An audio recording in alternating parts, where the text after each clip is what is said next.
Hi folks, I'm Alan Watt, and this is Cutting Through the Matrix on October the 1st, 2017. I was once again thinking today about the lack of what used to be called news, real news. And I've given talks over the past about the changing system of what's called news, including the inquiries they had in Britain and in Australia and other countries to literally restrict techniques of reporting news and so on and what could be said. But it was also a message to everyone in the media, journalists and so on, the few that are left perhaps, because there aren't any real journalists today that go out and do stories and try to find real news. I mean, real news to me is what affects everyone. Not the occasional thing about going after one person here, one person there. I talk about what affects us all. To me, that's news.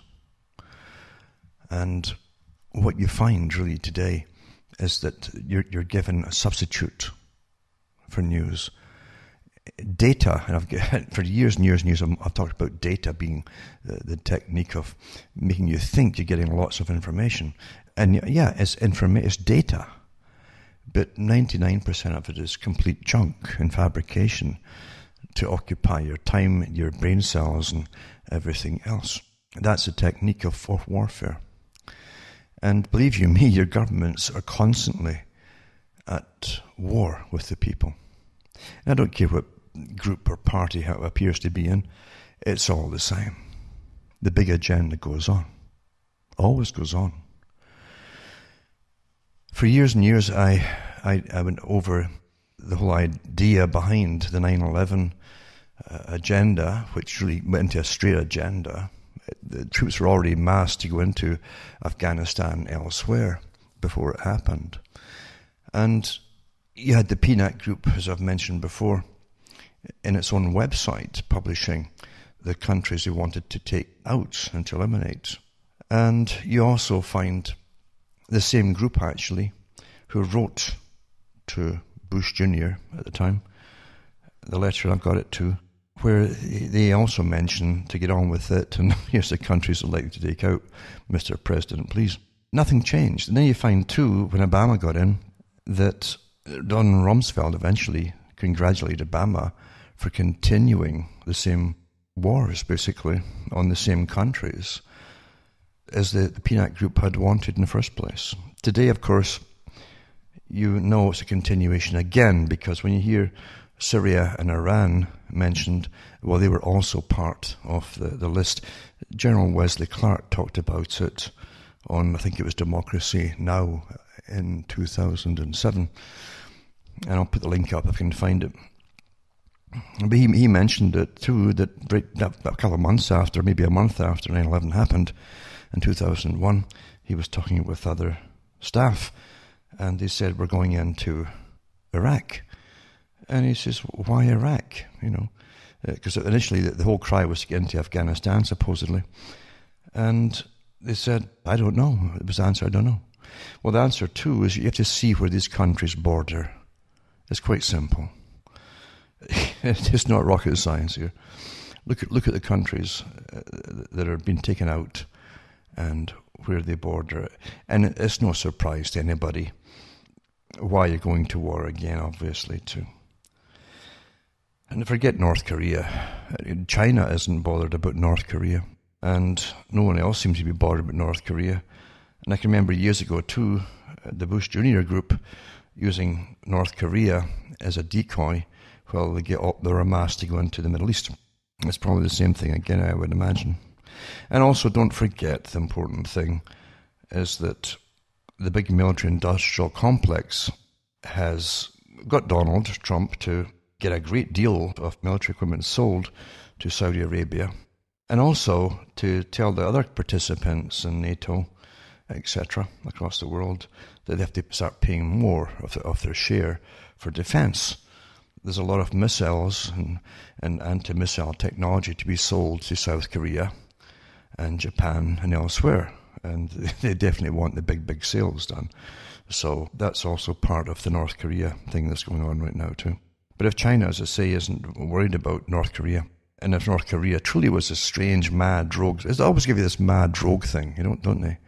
It's like Ben Laden, too, this rogue guy who lives in a cave somewhere, supposedly, that came from a multi-billionaire family. They could never afford a decent camera. They're always fuzzy pictures. It really is something, isn't it? What you're given for propaganda. It truly is incredible. And it never ends. It never ever ends. It never will end until you get at least this part of the agenda, until we complete taking out all the countries that were mentioned by Mr. Clark. He said on Democracy Now!, Iraq, and then Syria, Lebanon, Libya. That was done too, thanks to Obama. Somalia, they're still doing it there. Sudan, and then back to Iran. It was all to be done within 5 years. They'd hoped initially to get it all done in 5 years. But it's taking a bit longer. And they haven't finished. They also have, I think, there's a couple other countries in there too, actually, that they're still going after as well. Since then, of course, they have taken out Libya, and they're still working at Syria today. There's articles out there today that the US forces, as we know beforehand, that we're actually working with ISIS fighters to take out Syria. We know that. I read the articles from, it was mainstream at the time. They've all gone quiet since then. So propaganda is consistent. It doesn't stop, and it doesn't have to be very, very technical in a sense, or even deep. In fact, they keep it simple. The simpler they can keep the propaganda, when it doesn't make sense, the harder it is to pick it apart by the fact that it doesn't make much sense. It doesn't give you enough to go on to start having arguments. You just know it's wrong, but there's not enough pretended facts there so you can challenge it. That's why it's kept so simple. And therefore, no one has to come out and start lying at the top to any questions put forward. Remember, too, that Bush Jr., when he was asked why they went in to Iraq and to take out Saddam, he says, no, Saddam had no intelligence that he had anything to do with 9/11, but he was a bad man and the world's better off without him. This is why outside of the US, there's a cowboy mentality to do with the US. That's how people perceive it often. But in reality, as we well know, it's not spontaneous as it would seem to be. There are definitely brains and other agendas, of course, and sometimes foreign agendas to do with the US going out into the world on these different escapades. And there's always the economic factor too, and financial institutions, but certain ones always benefit off them. They've never fought a war yet in history, I think, to help anybody. No one has. It doesn't work out that way. And propaganda, it sounds great, but it doesn't happen in reality. You must always get the public on your side for anything. Getting back to propaganda, and I've gone through many talks before on the subject. One of the guys who talked awfully well on propaganda was Jacques Ellul. Jacques Ellul was pretty good on it. And he looked at it all, how it worked. And he used the philosophical technique of literally, it was like obsessive law in a sense, the way he would go from one thing to the other in his books. A lot of people couldn't handle it because it was just so intense. But he was trying to use this technique of logic. You must always use logic. In true philosophy, philosophies which don't use the logical technique are really pushing agendas. That's really what their purpose is, in fact. In a true philosophy, the whole idea would be to find simply the truth, whether you like it or not. Much like a science. Even science is all politicized too, as we all know. But anyway, what you'll find, for instance, Jacques Ellul said, modern propaganda reaches individuals enclosed in the mass. It needs lots of people, but you're in the mass, as they say. And as participants in that mass, yet it also aims at a crowd. Remember that an individual in propaganda is never considered an individual, but always in terms of what he has in common with others, such as his motivations, his writings, or his myths, or tribal, for instance, or religious. And every tribe uses this to the present day. And we are under attack, for instance. We Whenever you hear the term we, be very, very careful that you're not being used by somebody else for some other purpose. We immediately, done in the proper way, presented in the proper way, we will always lower your defenses and you're immediately on board with whatever you're going to be used for. It also says propaganda tends to make the individual live in a separate world. He must not have outside points of reference. He must not be allowed a moment of meditation or reflection. Fast talk, fast talk, fast talk. Think about it. Especially emotional talk is awfully important. Instead, successful propaganda will occupy every moment of the individual's life. Through posters and loudspeakers, when he's out walking, through radio and newspapers at home, through meetings and movies in the evening. And that was from Formation of Men's Attitudes on Propaganda by Jack Sell. And remember too, education is awfully important. He also said to make the organization of propaganda possible, the media must be concentrated. Very important. Very important. And I mean all media. You might think you've got more of everything. You don't really. You have the appearance of more of everything. Just like when Standard Oil, the old Rockefeller company, was going through the court cases to do with its monopoly on everything, and they split it up into different companies with front men in charge, apparently in charge of corporations, but they were still simply that. They were just front men in reality, and the Rockefeller still owned them all these corporations, individual ones. Same with the media. All media, by the way. That's how it works. So, this is, media must be concentrated, the number of news agencies reduced. So you have newspaper chains today, or groupings, where one mogul can own a whole stack of different newspapers. And they do. And the press brought under a single control, and radio and film monopolies established. Very important, eh? The effect will still be greater if the various media are concentrated in the same hands. So that's how it really works. Nothing changes. And remember too, all media is the same. When you see even alternate media getting reduced and reduced and reduced and reduced, then you must ask what's going on. Power is behind everything, remember. It's always to do with power. And one thing monopolies do is to knock out everybody else that they perceive as actually rivaling them, or in the same field even. Get rid of them, or buy them over if possible. Many ways to do it, or threaten them, which happens as well. That's the way life really works.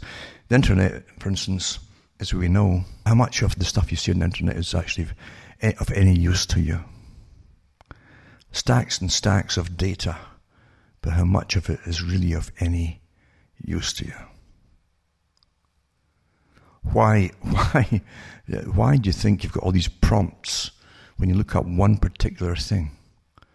And you got all these prompts saying, well, people who saw this item also looked at this. And there's a whole list of stuff. You could spend your life going round on what they're telling you to go and watch or do. And that's not by accident. Supposing you look into, for instance, something that's controversial, to find all sides of everything on any particular topic. They know what they want to do with you if you're inquiring about something. Right off the bat, they want to give you, people looked at this, also looked at that. And before you know it, you've had your mind made up for you by following the circuit that they give to you to look at. Very clever. Works all the time, every day, on thousands and thousands of people. And they don't know it's even happening.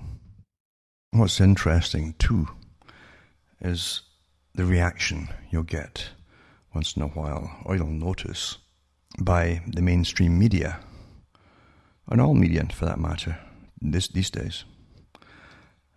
When, say, a person like Donald Trump is supposedly out of favour with all the big establishment characters, supposedly.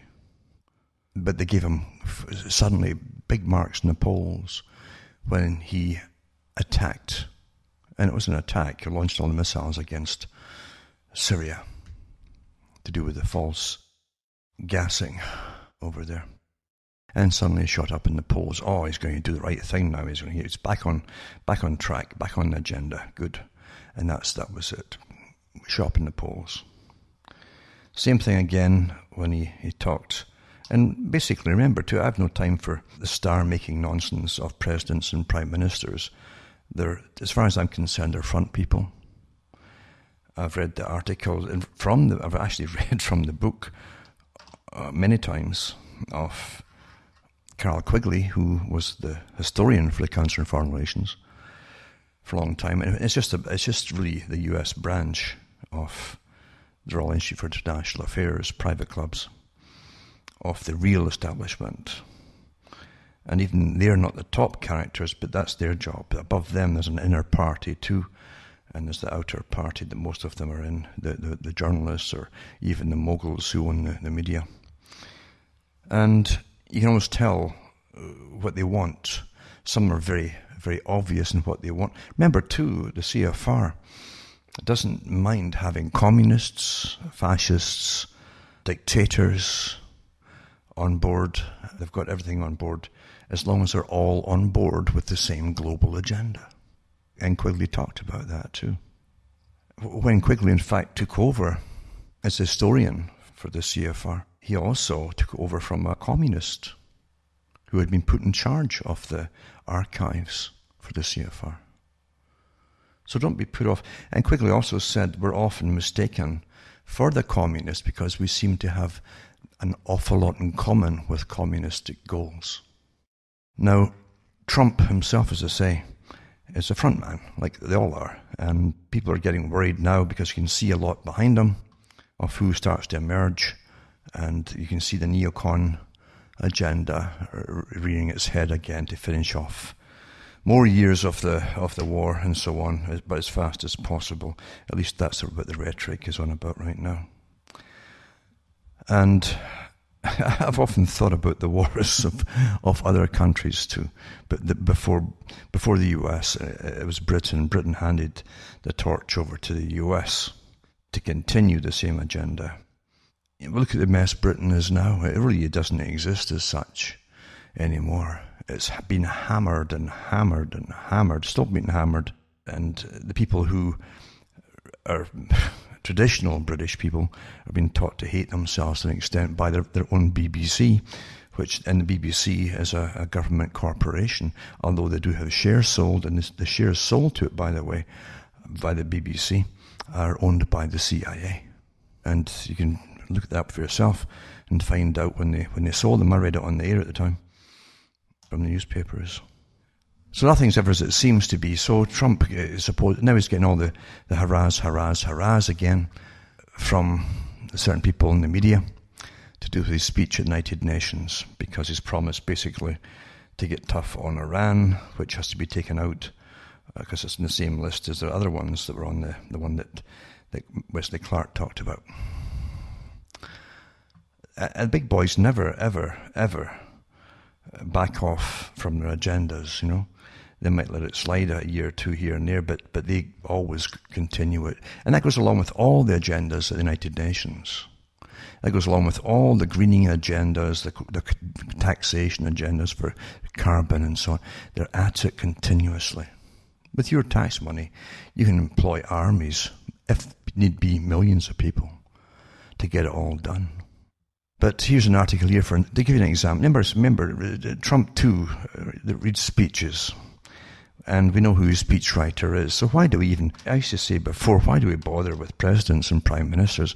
It'd be cheaper just to hire the front men who are the speechwriters and maybe give them their awards, like Academy Award type things, for writing speeches that amuse us all.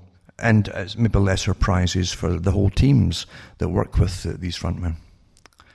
And then you wouldn't pay all the homage to a prime minister or whatever.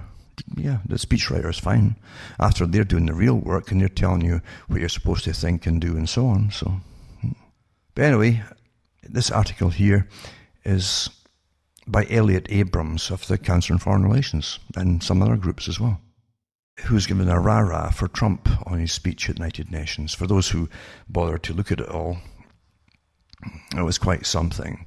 But again, it's written by someone else. Obviously, the agenda is all in it. At least a good part of the agenda. Not all, but a good part of it. And it's got approval of CFR, at least, at the very least, and others too.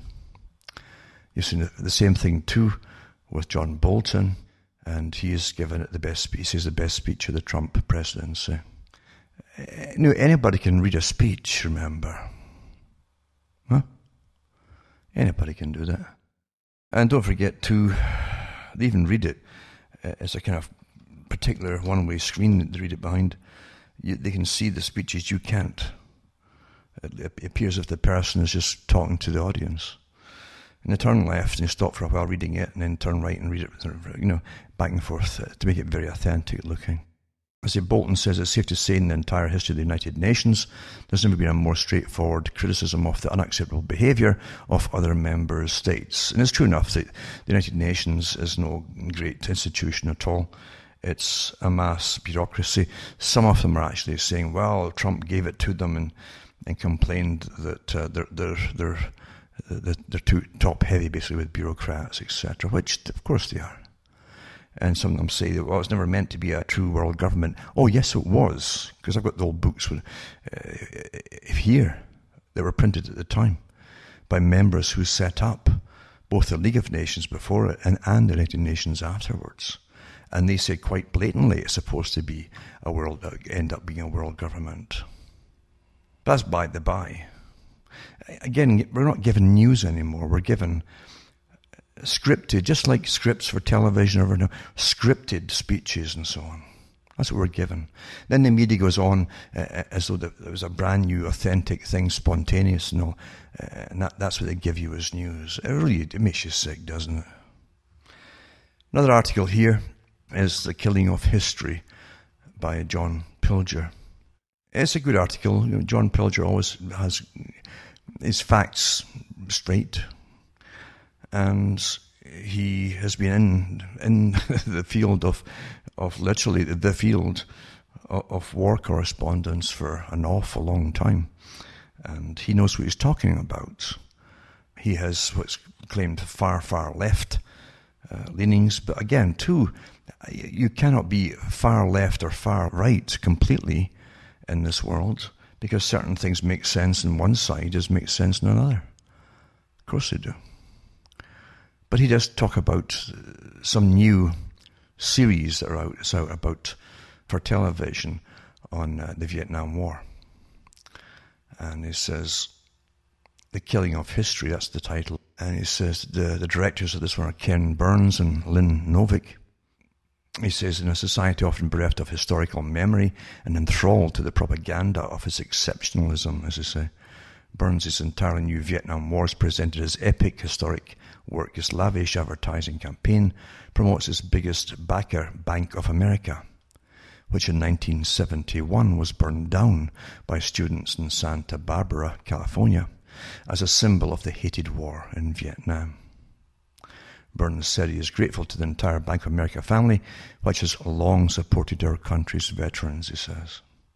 Bank of America was a corporate prop to an invasion that killed perhaps as many as 4 million Vietnamese and ravished and poisoned a once bountiful land.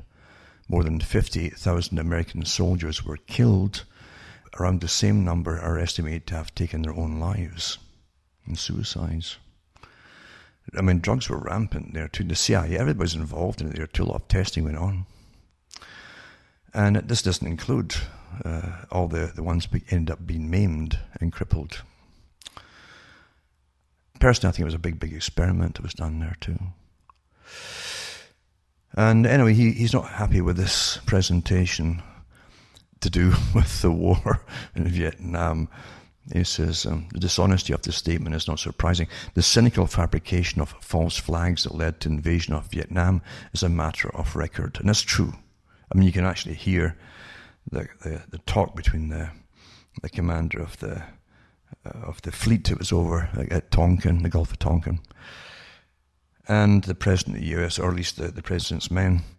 And they were definitely trying to coach him, like, is that a torpedo trail you see, or is it not? And all this kind of stuff. They wanted any flimsy excuse to get it all going, you see. It says, the Gulf of Tonkin incident in 1964, which Burns promotes as true, was just one of these false flags. The lies litter a multitude of official documents, notably the Pentagon Papers, which the great whistleblower Daniel Ellsberg released in 1971. But he was through it in quite good. All the hypocrisy and the nonsense as they kind of whitewash this, even in a television series, they whitewash all the corruption and so on that was really going on at the time. They always do, mind you. They always do. And they always tried to leave the public with some kind of meaning of all. And there was no meaning for all. Because if you really look at where the communists were, real communists, they were running the US State Department, and perhaps still are.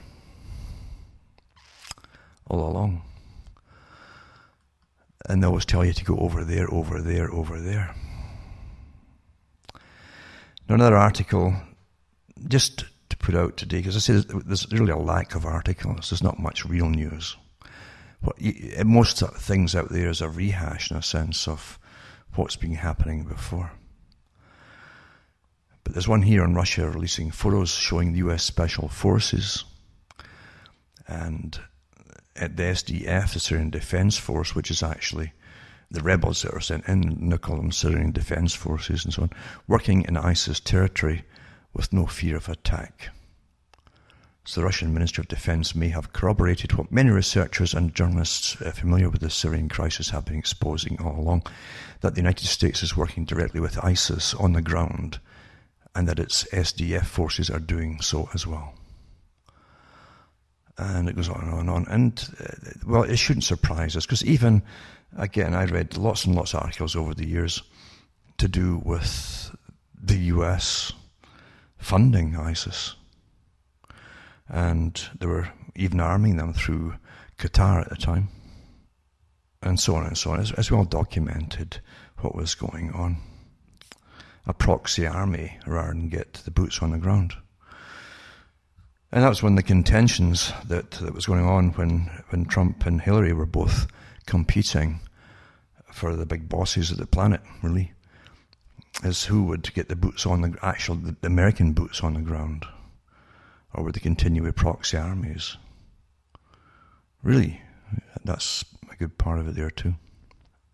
Getting back to what I mentioned about Britain earlier, look at the mess Britain's in now with all of us. I mean, World War I and modern warfare and the cost of it almost bankrupted Britain, and World War II it finished it off completely. Because it's all borrowed money. Tremendous money goes into these massive wars. Massive wars.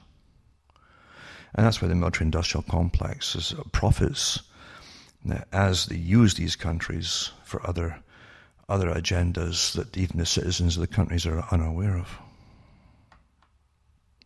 And that's how big it is. Nothing is so simplistic as a propaganda they give you at the time for any war. Nothing.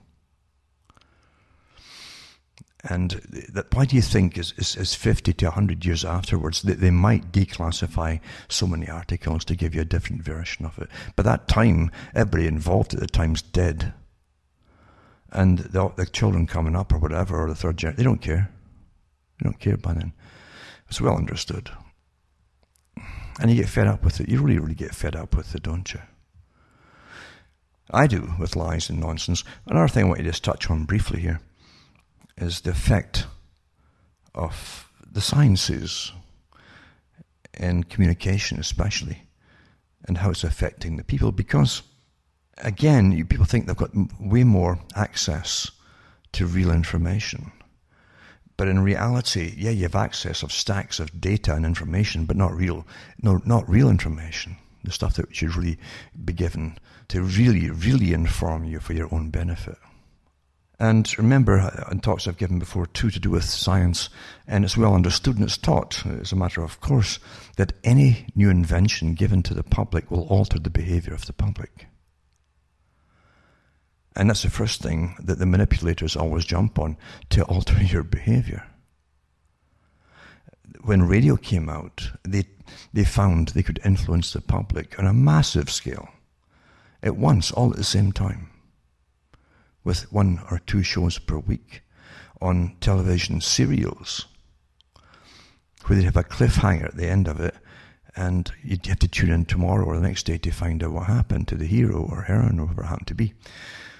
And they found that people would hurry home and change their schedules to get home and listen to that episode. That's behavior modification. Now, once you got TV going the whole bit and all the pornography gradually increasing, look at the mess we're in now. It's all standard fare today. But you can also watch as people are altered with their Facebooks and all their other things that they go into, and their Twitters, as they say, birds Twitter, birds tweet. How powerful are the birds? Huh? People are getting really influenced, and they can be goaded. It's so interesting to watch how they use the crowd technique again, the peer pressure of political correctness. And people on Facebook who come out with a different opinion than the one that's being pushed. One good person, good, well-trained person in any particular account can turn the mob on the person with the independent opinion on something, if it's not politically correct, and have them shunned in no time at all. Very clever techniques are going on all the time. And believe you me, it's a great training ground for all the top behaviorist modification. They've got stacks of agents out there doing all that kind of stuff. They have from the beginning. Of course they have. But everything's propaganda, as I say. Everything. And it will does alter people's behavior. Because eventually it's even harder, I think, for people to think for themselves. Television was bad enough. But you could still hear people talking and debating what they'd seen and having different points of view. I think now, with the internet, it's becoming more and more difficult for people, especially with the high definition and all the rest of it too. Remember, the Pentagon itself did, a few years ago, come out with the topics of modifying people's behavior and even giving physical changes with heartbeats and so on, and even dangerous things they could do by groupings of pixels and little flashes that weren't obvious to the conscious mind, but they could actually alter your brain by what you were seeing and being unaware of on the screen if they want to target anybody. They said they could even alter, if not cut off, the impulse to the heart from the brain. Quite amazing, eh? So what else do you think they can do with it?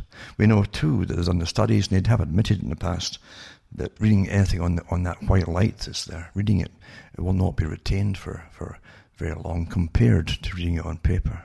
They know all this, of course. Now why is that? It's because there's other things at work, what you're looking at there, that's why. So yeah, things introduced into the public domain, including your cell phone, will change your behavior. Now people can't do without their phones. They'll panic if they lose them, or if they get stolen.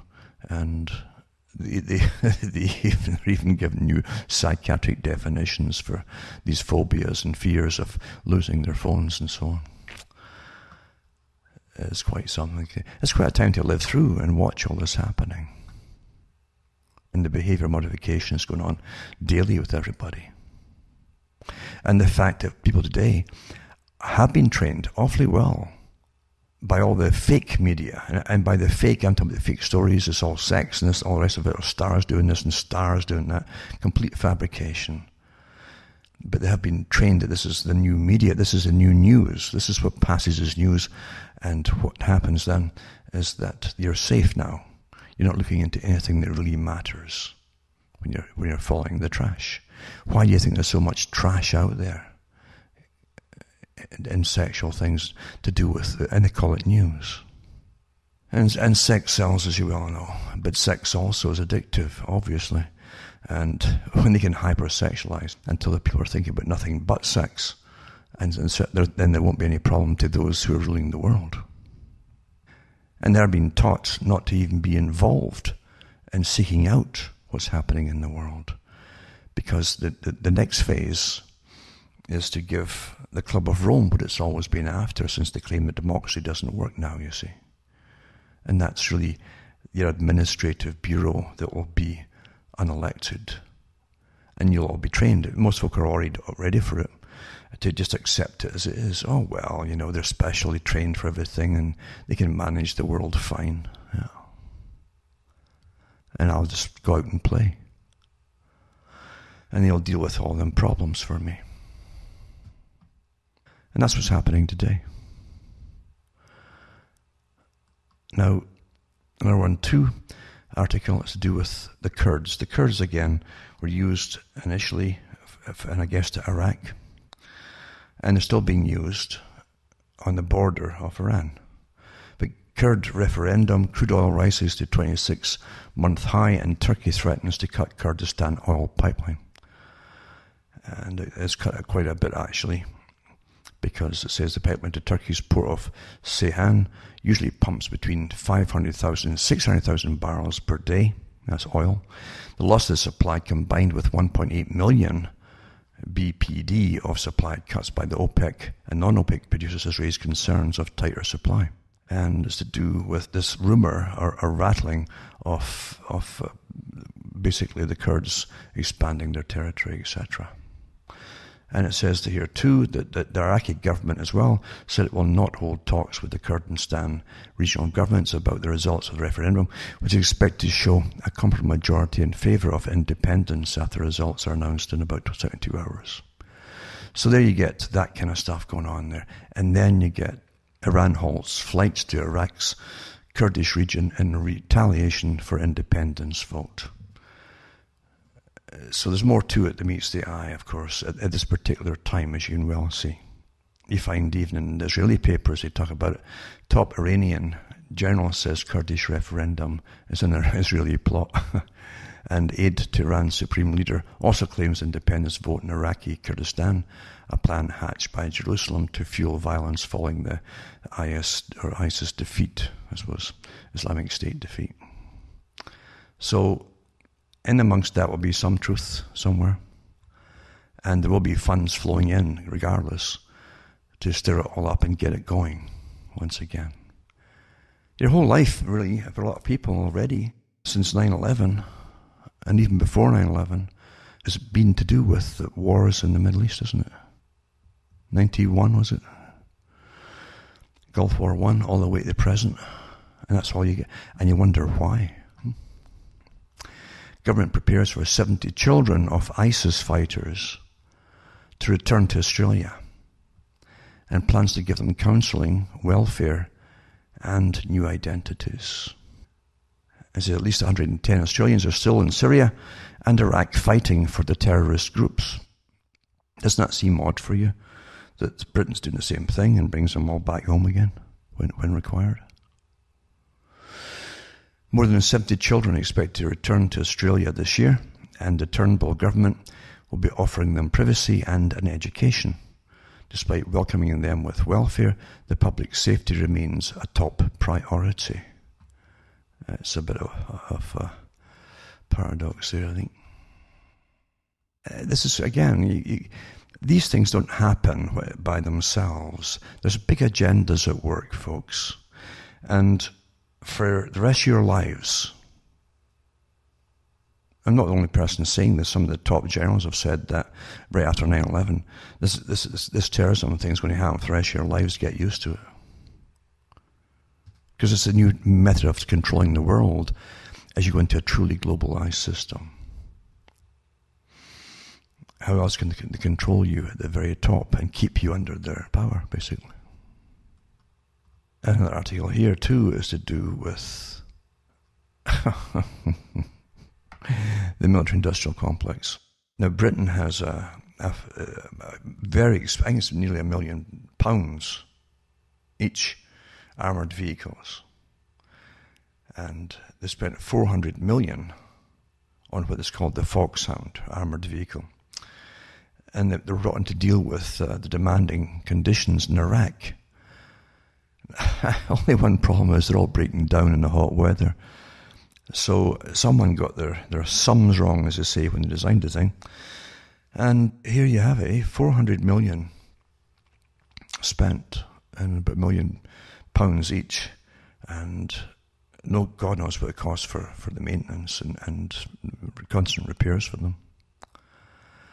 So it says they're placed to heavily criticised lightly armoured Snatch Land Rovers after 37 soldiers died altogether. Now, so the Foxhounds, these new ones, were first deployed in Afghanistan in 2012 and were described as providing unparalleled protection for its weight and class. However, using them on patrol in Iraq, the soldiers said to keep breaking down due to the heat. Well, I guess you can spend more millions and all that. I don't know why they're over there in the first place for. It's never been explained why they're over there. Do you really think that people in little caves had anything to do with 9/11? And certainly the people supposedly that were on the planes at the towers were even, they mentioned it even in the CBC Canada. They were primarily from Saudi Arabia, the greatest ally to the military industrial complex, because they sell most of the stuff there. Now, one thing that goes, bits of news to do, real news that to do with the agenda are of interest, because they're presented as handouts in a sense, and most folk don't read it, where these handouts come from and so on. But this article is about government establishing Green Finance Task Force. And this one for UK. Now, I've mentioned about the green banks before. The Rothschilds have been involved with them too. And even the carbon credits eventually have to go through they did eventually. At one point, they said in the media years ago, they would end up putting their carbon taxes through the private Rothschild family bank in Switzerland. Whether they'll still do that or not, I don't know. We know that the Blood and Gore group and all the rest of them are going to profit off it all. The ones who terrify you so as they can profit all, that's the whole point of it, and control you, are raking in the cash already with their trading carbon credits. You pay for it all, they trade it and get money off it. Anyway, government establishes Green Finance Task Force. New government measures are expected to build on the UK's global leadership in green finance as part of the move to a low-carbon economy. And the government's announced the new task force comprised of senior financial experts with the aim of driving forward the growth of green finance in UK industry. That's the only industries left will be the greening industry and the carbon industry. The government believes that the transition to a low-carbon economy offers multi-billion-pound investment opportunity for the big boys, which will create high-value jobs and international trading opportunities for all the big boys themselves. It's anticipated that the new task force will enhance the country's global leadership in the. So you have leadership and multi-billionaires becoming multi-trillionaires. How's that? Isn't that pretty good, eh? And it says a task force chaired by Sir Roger Gifford, who was a former Lord Mayor of London at one time, is to be given 6 months to deliver proposals to accelerate investments in the transition to a low-carbon economy, creating opportunities for UK businesses. It's just trading stuff and all that. And everybody's going to get taxed into the ground with it, of course. And you've been to austerity, because they've been planning austerity for a long time. I read all the articles a few years ago about austerity and the coming austerity and all the global meetings I had on it, how it get you into austerity. Well, this is one of the biggest ways to do it. It isn't just to tax you, it's that you're spending money is all to go in taxes and in energy, even like heating, big time, and food. Food, that's why food has been going up and up and up. They were all given permission to by the governments, because food actually is highly regulated, or used to be, by the governments. If you can't keep everybody eating, you lose your country. So I'll put this up about this green economy. Every country is in on that too. And who is this Sir Gifford? Well, he's quite interesting, really. Born in Scotland, although his parents were, I think one of them was from Argentina. Yeah, it says here that his father was of Argentinian and Lowland Scots descent, and Hazel Collingwood, educated at Sadberg. They went to Trinity College, Oxford, and so on. Now, he started his career in finance with, guess who, S.G. Warburg. And he worked in international banking and capital markets. In 1982, he left to join a new merchant bank, and that's why he's a merchant banker, as I say, in Skilda Securities in Scandinavia. He's a former chairman of the Swedish Chamber of Commerce and of the Association of Foreign Banks. He's a trustee of St. Paul's Cathedral Foundation and so on, chairman of the City Music Foundation, the English Chamber Orchestra charity, and Tenebrae Choir, and so on. He's a liveryman of the worshipful companies of musicians, cordwainers, and security professionals. He is served as Master of the Worshipful Master of International Bankers. The Worshipful Company of International Bankers. And he was the master of it for a while. So you wonder why he's been put in charge of this big green bank, eh? And he's sponsoring aldermen for the Guild of Public Relations Practitioners. So that's the propagandist, I suppose. It's quite something when you go through it all, isn't it, really? Aye, I tell you.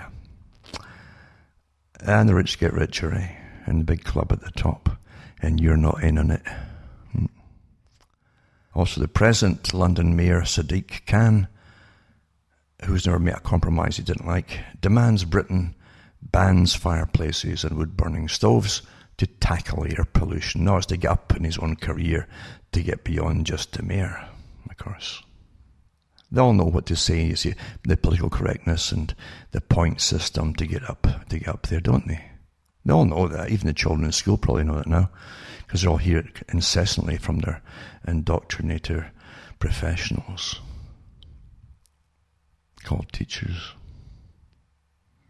And of course, we also know that you get California that always leads the cancers of the world, which we call political correctness.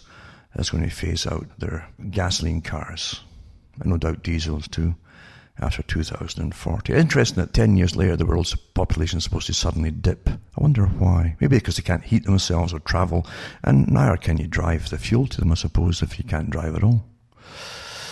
But I'm sure all that's well planned again by the folk who rule the world and make it all happen. And you think you're all involved somehow because you're allowed to vote every few years, and that's all you have to do is just vote for somebody that's presented to you, and you believe it all. Now, I'm sure everybody's seen that Hugh Hefner died there. One of the articles here says the bitter fruit of Hefner's life's work has helped poison American families. And I remember too, the whole idea of pornography and hypersexualizing society. Many organizations that were involved in the communist, globalist agenda talked about the destruction of the family unit and putting out promiscuity, bringing in abortion to deal with the fallout from promiscuity, etc., etc., etc. And we can see it all today. I'll put this link up about Hefner and so on. Not that I've read much about him at all, because there's nothing much for me to be interested here at all with this character. But anyway, what is interesting is sex diseases in the US surge to a record high. These things are interesting. They're always doing their statistics to test the herd, that's all of us, to see if their agendas are working. That's why they do all these things, all these tests, you know. And it's about STDs, sexually transmitted diseases. The surge to a record high in the US last year, with more than 2 million cases of chlamydia, gonorrhea, and syphilis nationwide. Now, I guarantee you, there's way, way more than 2 million. Because most folk who have chlamydia don't even know they've got it. And they can have it for years. And the same with syphilis, by the way. Syphilis generally has no pain at all with the initial chancre, the infection site. And it goes away after maybe a few days to a week. And they think no more about it. But it's working inside them. For up to 20 years sometimes. 3 stages. And they spread it and spread it and spread it. Once it's in the 3rd stage, there's nothing they can do. Actually, at the end of the 2nd phase period, there's not much they can do at all.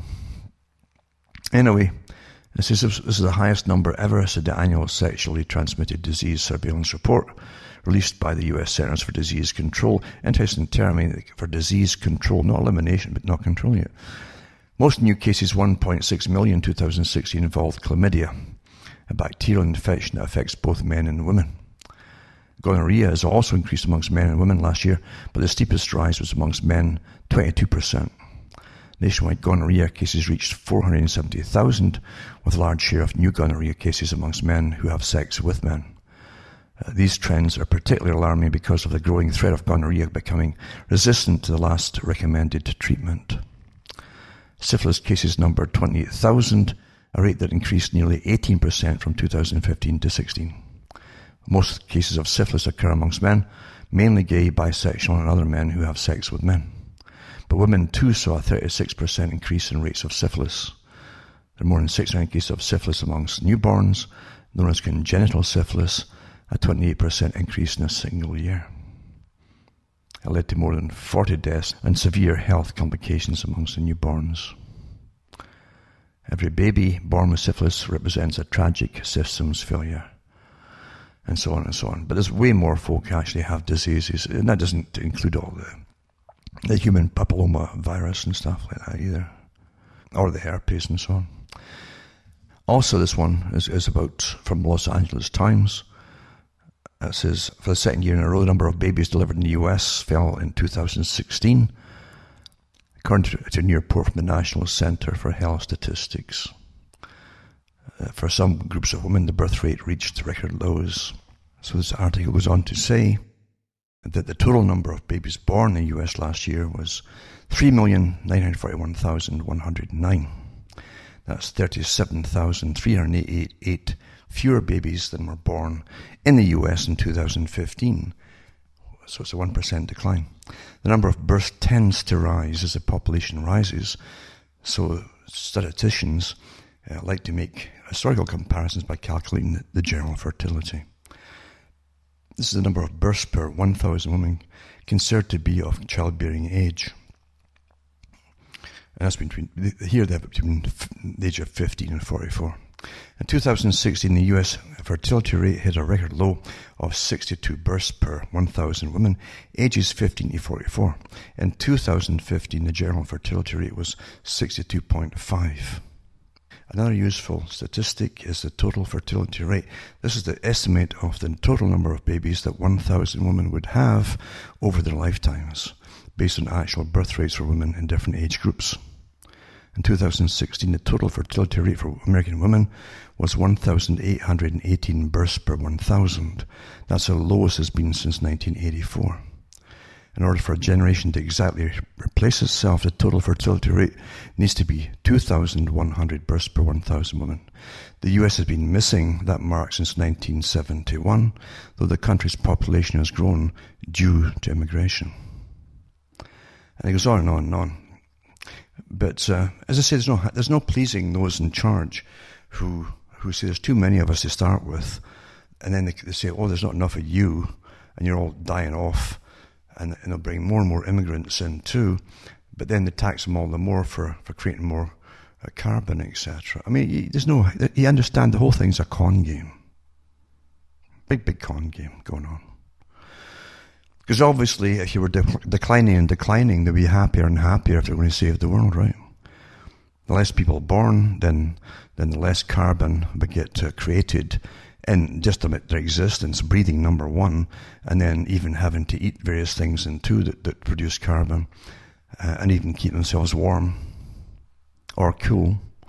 They wouldn't be using all that power that often comes from carbon or produces carbon as well. So wouldn't they be happier if there's fewer and fewer people? But nope. They're never happy, and it's not meant to be, because it's not meant to be logical. It's an agenda for other purposes. And also, the World Population Data Sheet 2014, I'll put that up as well. Remember, too, we're going sterile in the West by design.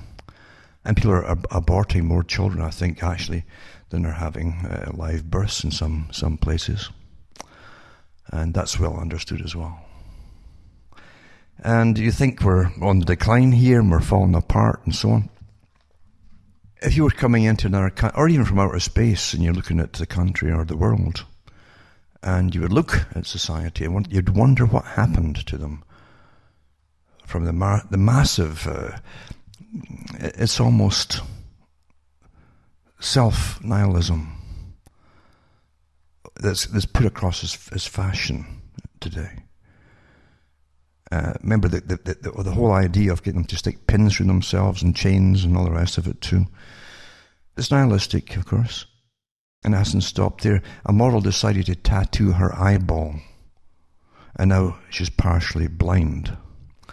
Now they call it here, pictures of the Canadian model, I often say, showed her sporting purple hair or purple lipstick, or the purple tinge of her numerous tattoos peeking out from beneath a tank top. Then she decided to tattoo her eyeball, a procedure called sclera staining, which ink is injected into the white part of the eye, and she wanted purple for the eyes. And they have terms for this advanced kind of body changing. And then she also has her tongues cut long ways in the middle to literally create a forked tongue. Now, not long ago, the authorities will have dealt with that in a different way, but this is what's being promoted in different areas of society, as you well know, for different reasons, and for the creating of a whole different species of humans down the road. If you can get all kinds of factions of humans, which they're already underway doing, of course, then it'll be no big surprise, or there'll be no objection to the public when you start cloning different kinds of even chimeras. This kind of thing, as far as I'm concerned, is all to get you kind of used to it, to be honest. There's always other reasons for things, even when people themselves don't know why they're doing it. They think they might know why they're doing it, but they might not.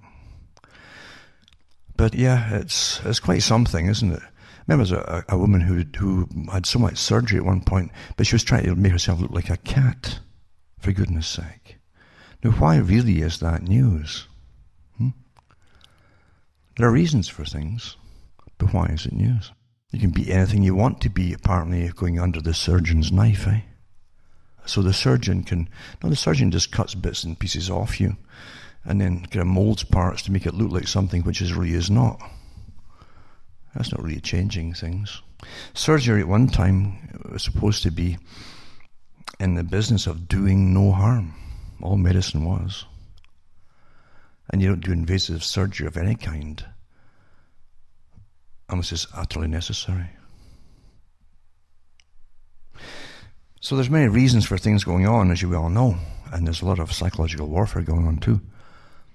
All with a design at the end of it all as to where they want to take you. Always think about that. Everything today is propaganda. Everything. And most of real things that are going on in the world we'll never hear about. Never.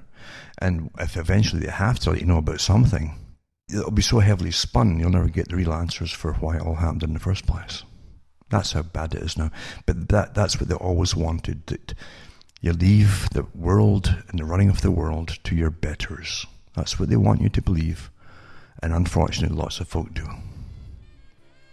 Indignation is becoming a rare thing, I think, today. Anyway, from myself, Alan Watt, from Ontario, Canada, it's good night. May your God or your gods go with you.